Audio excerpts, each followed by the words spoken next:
Welcome back. I'm telling you right now, this is going to be a good episode. Uh, a very good episode, and I hope you stick around to watch it. You're gonna enjoy it, or it's gonna anger you. I mean, I don't know. It's always a toss up. It's 50-50. You know, I love the variety of the comments that I get. But either way, just stick around. I promise you will not regret it. We are seeing organizations stay quiet. We are seeing those who are capitulating to clearly unconstitutional threats. And these are the things that we are witnessing each day in these last few months in our country. And it understandably creates a great sense of fear. Because, there were many things that we knew would happen. Many things. I'm not here, so I told you so.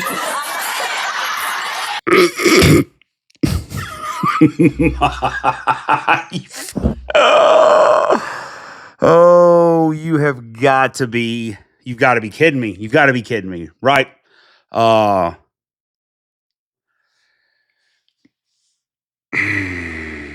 Look, I've tried to give Kamala Harris the benefit of the doubt on multiple occasions, but also hold her accountable for how she sold herself out to the Democratic Party so she could make history and be the first black female vice president. And I've stated this multiple times as well. Michelle Obama would have absolutely rocked that position far better than this feckless person who lied about our president, lied about what her policies were there at the end, trying to sell herself as a moderate, which, I mean, she's instructed. That's the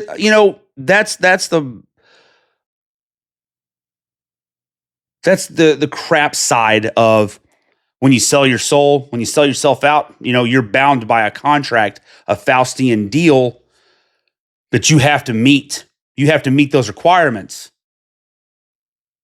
or they burn you. They burn you down. For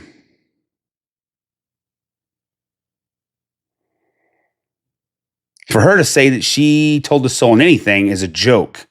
I saw an interview the other day where they're talking about how, the comparison of Trump's economy versus her economy, this coming from a woman who raised $1.5 billion in record time from not just the private sector, but billionaire super PAC donors such as, once again, George Soros and others like him.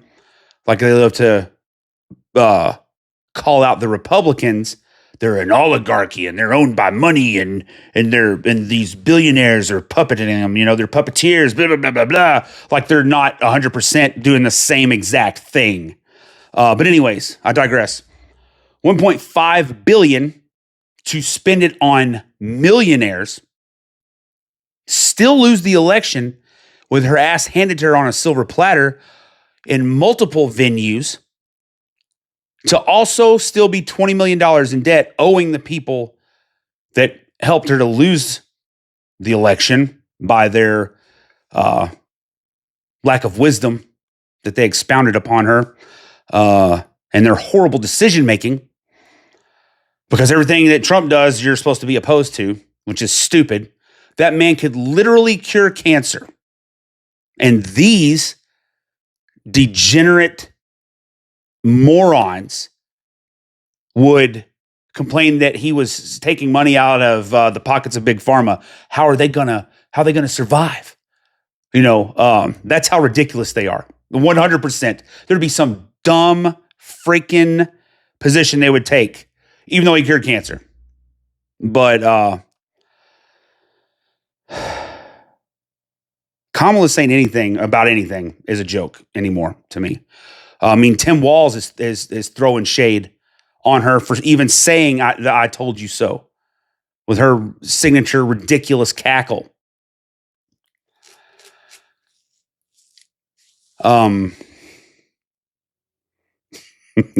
It's just, I would be hard pressed to write something this funny, but tragic at the same time. This is a Shakespearean play.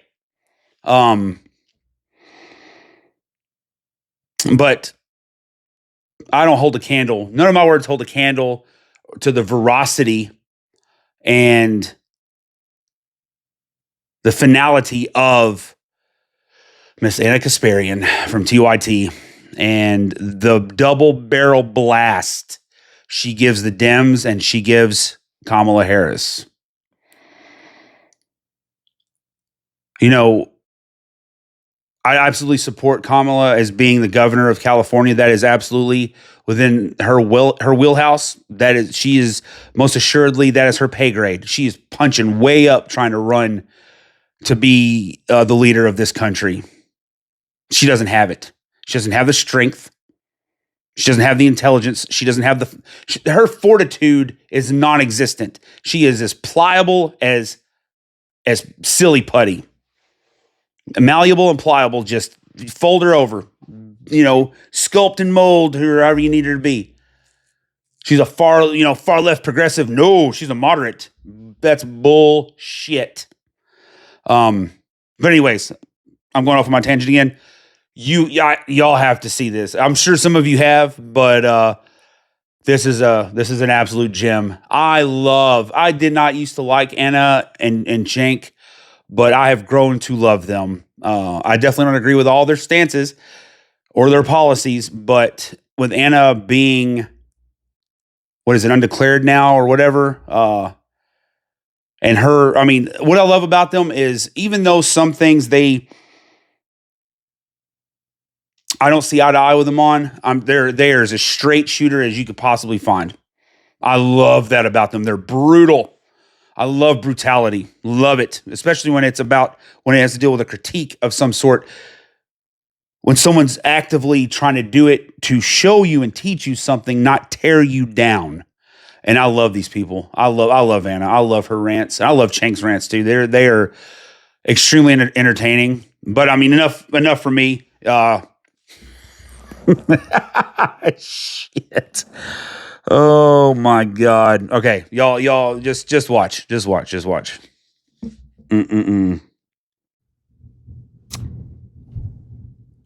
just going to go to you because I'm going to say it. You were a crappy candidate and you were part of a group of people who provided cover for a man who was falling apart mentally speaking, but decided to run anyway. Decided to stay in the race for a month after that disastrous debate against Donald Trump.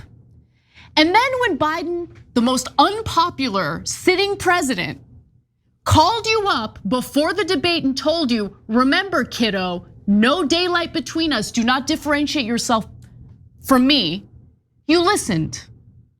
So to sit there or stand there and give a speech about, I told you so, I told you so. These are the worst people, man. They really are, okay? No, we all knew what Donald Trump was. We all knew.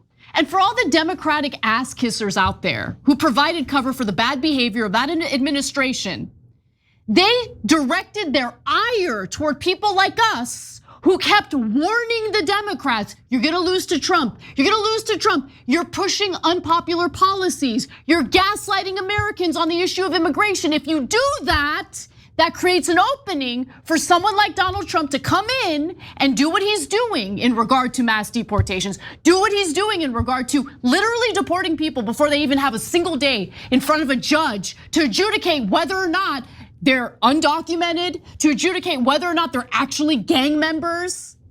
Yeah. So for by the way, all the left-wing media folks who directed their ire toward me, and they're like, you see that? Ana's getting what she wants. No, I'm not getting what I wanted.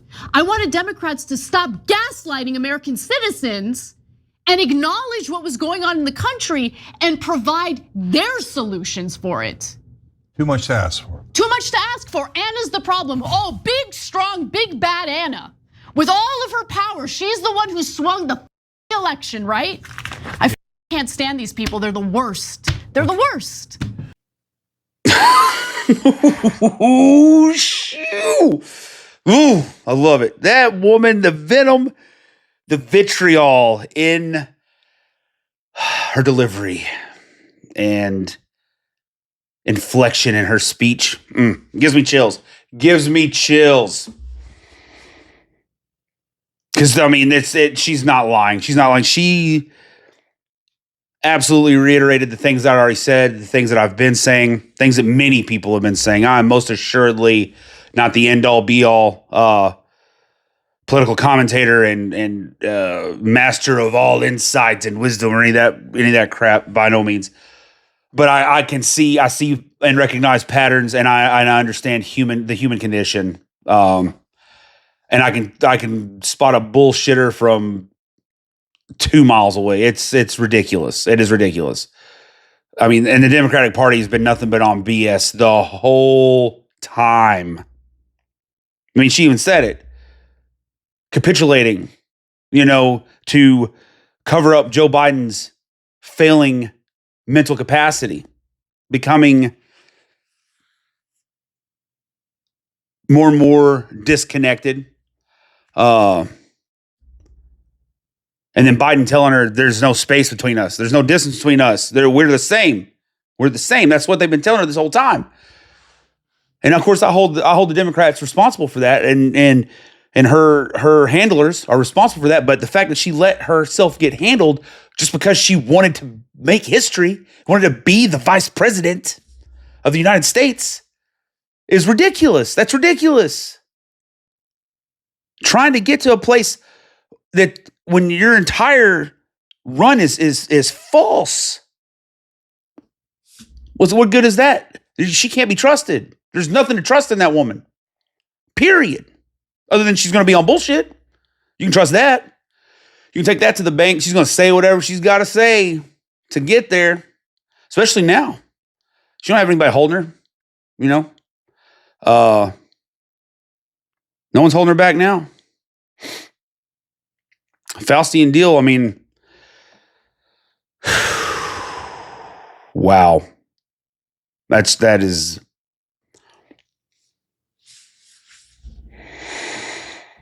I have to tell my children, because I have 4 in total. 3 that are grown. I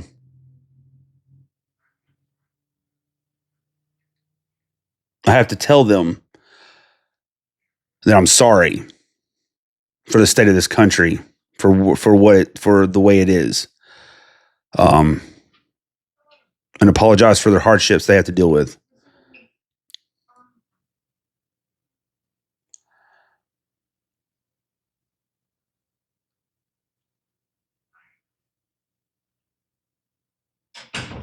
And that's difficult. Being a parent, the number one job, the number one role as a parent is protecting your kids. But it's not just shielding them and guarding them, because that doesn't offer long-lived protection. As the old I guess someone's blowing up fireworks, or something just blew up, one of the two. As the old adage goes, or it's out of the Bible, teach a man, or give a man a fish, he eats for a day. Teach a man to fish, he, eats for a lifetime. So part of that protection is to teach them how to safeguard themselves and how to identify and process healthily harmful situations and harmful states that they sometimes have no choice but to live in. Yeah, what I have to tell them is that I'm sorry. I'm sorry that you have to grow up in such a volatile time. It wasn't like this when I was a kid. Nowhere near it. Wasn't as divided. The powers that be, the ones in charge and running this country they've always tried to keep us at odds. Like that's all. I mean, it's always been understood and a part of. I mean, I guess it's that way in a lot of societies. Maybe I know it's factual here. And everyone's like, "Oh, it's conspiracy." It's all. Oh, I love that. I love that phrase. Everything's as a damn conspiracy theory. But there's no reason they would want us to unite and to work together. That doesn't benefit them. One of the top rules of engagement, people want to talk about war and stuff like that. We're at war constantly in this country and have been for decades with the ones trying to marionette everybody and puppeteer everyone. We've battled them for a long time, and it's always been, kind of understood that they don't ever want us to band together because, what are they going to do then? They lose their power. And, that's one of the things that they really hate about Donald Trump is because he doesn't care about any of that. He doesn't care. I don't give a damn what they say. Does he make all the right decisions? No, he does not. Not by far. But the thing is, they offer, as Anna said, they offer no solutions. Zero. It's some hill-jacked, polarized BS clear from the left side of the damn field because it opposes Donald Trump's policies or methodology or whatever. It's in opposition to the Trump. His whatever. It's laughable to even call him Hitler or a Nazi or any of that stupid crap. And the same thing about Eli or whatever. They're fascists. This is an oligarchy. Shut up. Just shut up.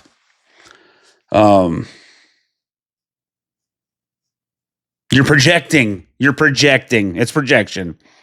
And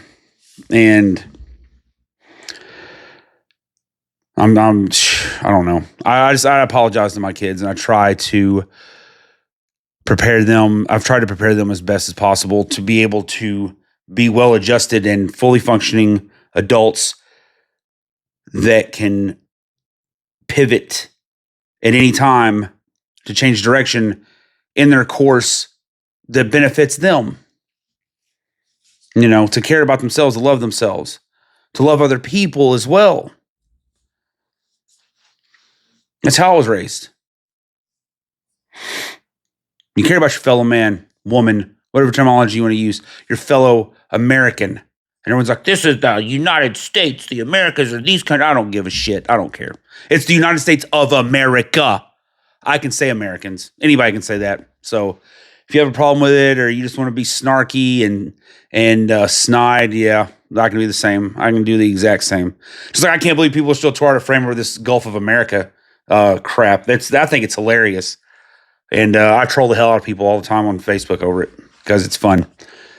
Because I don't really care what that body of water is called. Like most people, I just call it the Gulf anyways. That's the only thing I've ever called it. I've never fully said the Gulf of Mexico because whatever, It's just funny. It's funny. I've always said that this world breeds weakness. It breeds this flaccid putrescence of just disconnection, discontent, lacking a spine, overly emotional, reactive. Well, I'm not gonna get that harsh with my cussing, but I was gonna say the P word, but pansies. Let's say pansies. We'll go PG-13. And our government, for the most part, has tried to breed that. I heard years ago they don't do them anymore, thankfully. But they had stress cards in the military while you were in basic. You're going there to learn to kill people for protection of our nation, but you can't handle someone in your face yelling at you who's literally your friend. He's just trying to break you down and rebuild you so that you can deal with the horrors you may face in another country, you have to have a stress card. I don't want that person fighting for me. I don't want them in the army or any branch of the military. Period. They won't make it. They won't survive it. They're cannon fodder. But that's what I'm talking about. That's just a minuscule example of what the Democrats have shown, because they have shown, and Kamala Harris at the helm of it, she took up the reins when forgetful, sleepy, head sniffing Joe Biden was forced out, and their Democratic ways, they the Democratic Party is not democratic. It's hilarious. It's hilarious, the hypocrisy in that political camp.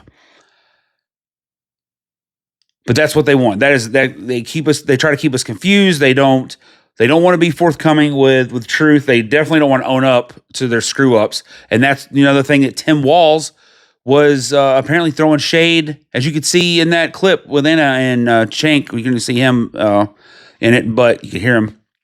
You saw him briefly.